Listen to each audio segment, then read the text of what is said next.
Good afternoon. I introduced somebody a couple of years ago. I don't remember a strict 3-minute time limit on the introduction speeches. I don't know what's going on around here. Going down the tube. The bell will ring, and the students will have to get buses. Okay. We are good on that. Okay, fantastic. My name is Matt Smith. I'm class of 98, and I'm here to introduce my friend Sarah Longwell, who was also class of 98. Sarah and I grew up in Harrisburg County. Are there any kids here from Harrisburg County? Yeah, there we go. Harrisburg County. Before we could drive, Sarah and I had to ride the Harrisburg County van to school every day. I don't know if this van is still in existence, but we ran the van and rode the van every day, and with the exception of a 2-week period in the 8th grade when she and I were dating, we pretty much argued the entire time. We argued about who got to sit in the best seat. We argued about things that were going on at school. We argued pretty much constantly. Sarah was always pretty argumentative. She liked to argue, and it was kind of hard to turn down. So it's really no surprise that today she argues for a living. As a vice president of Berman & Company in Washington, D.C., Sarah argues about a number now of political topics. She argues on CNN and Fox News, MSNBC and NPR, among many others, and she has frequently published in op-ed pages of some of the biggest newspapers in the country, USA Today, Wall Street Journal. A few years ago, Politics and Elections magazine named her a rising star in political communications. Most recently, Sarah has been arguing with the Republican Party, her party, about marriage equality, and as a board member of the Law Academy Republicans and a founding member of Young Conservatives for the Freedom to Marry, Sarah is making the conservative case for marriage equality in the media. The New York Times recently featured her in an article about young conservatives who are trying to change the party from within. It gives me great pleasure to introduce the passionate Sarah Longwell.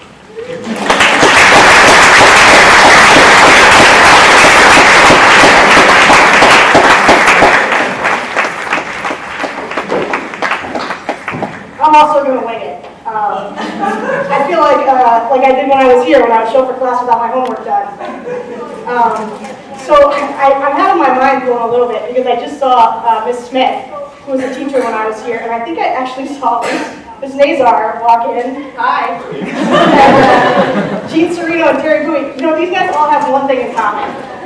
They all kicked me out of their class at least once while I was here. And for all of you young people, you know, my predecessor talked maybe about being a specific type of student. I would not call him a nerd because clearly he's very rich now. But maybe he was a nerd when he was here. I was kind of a jock, maybe a little bit of a bully, I don't know. I was definitely a loudmouth. And I argued all the time. I did. I wanted to Madam Brown was here. She definitely kicked me out of her class. Because I was always mouthing off about something. And I was just extremely lucky that I found my way to the academy, and I was talking to my mom before I got here about how I even ended up coming here. And as I remember it, I was 13 years old and I was reading the newspaper. Just highly unlikely that I was actually reading the newspaper at 13, but that's what I remember. And I saw an ad for the academy, and you know, it said Blue Ribbon School, and there were 4 kids, like multicultural kids, and everyone was laughing together, and it was so awesome. And in my memory, my mom says this is absolutely not true. I said, I want to go there. I want to go to that school. And it was a very lucky thing that I did, because as Ms. Nazar, actually, who I can't believe is here, would tell you, I was a horrific math student. I was like the worst math student this school has ever seen. We invented a class. She invented a class for me. It was called the History of Math, in which I wrote papers about math because I couldn't do any of the problems. So there are all of you, that was a class that existed. Feel free to ask her about it afterwards.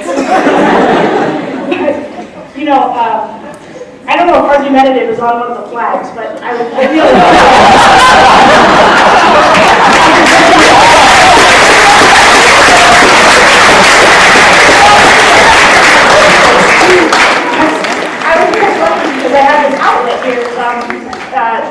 somebody else mentions Dan Jones, who I know no longer teaches here.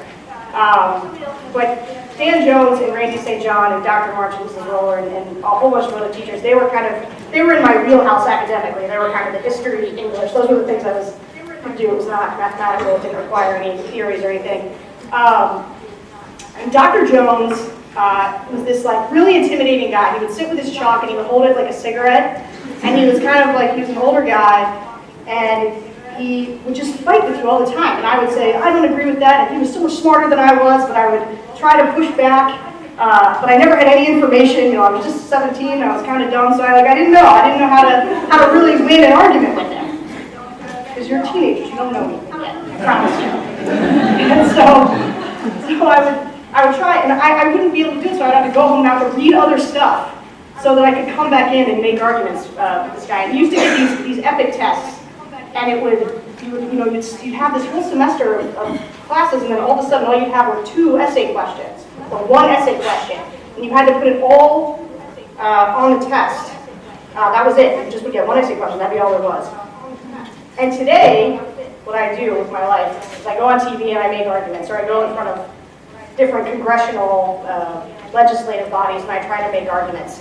Every time I'm done, I always think, that was easier than taking a Dr. Jones test. The other really lucky thing that happened to me was I took an after-school class, which I'm not sure why I was up for extra school, but I did take this after-school class with Randy St. John. It was a philosophy class. And this coach was nice enough. I would have basketball practice. She would let me do an hour of basketball practice and then do an hour, leave an hour early to go to his class. And he's the one who told me about Kenyon College, which I'd never heard of. Is anybody going to Kenyon? You should all go to Kenyon. It's the best school. That's where I went. And I loved it there. And so when I think about my life, whether it's true or not, I think that one of the most pivotal things I did was read that newspaper and see that ad and decide to go to this school.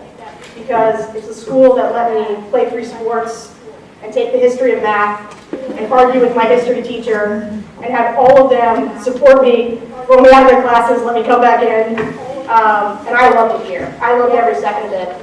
Some of my best friends are still people who I went here with. And so I'm really appreciative of this award. It feels redemptive. And I love the Academy. And so you guys are really lucky that you guys get to spend time here. Good luck to all of you.